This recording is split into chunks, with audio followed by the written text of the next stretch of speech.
We're looking at a 2006 Nissan Rogue. Customer stopped in and was complaining that the vehicle sounded like it was constantly running over the rumble strips, like when you pull up to a stop sign.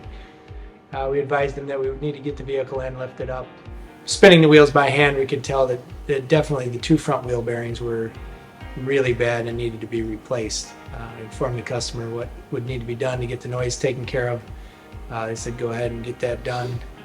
Put the new wheel bearings in, took it for a drive. The vehicle was nice and quiet, smooth, stopped well, did everything it should as if it was new.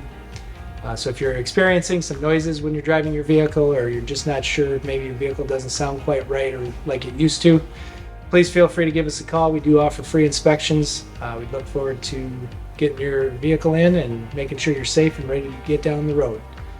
Thanks for watching the video, and we look forward to seeing you at the shop. And please share this video so other people out there like you can get this information.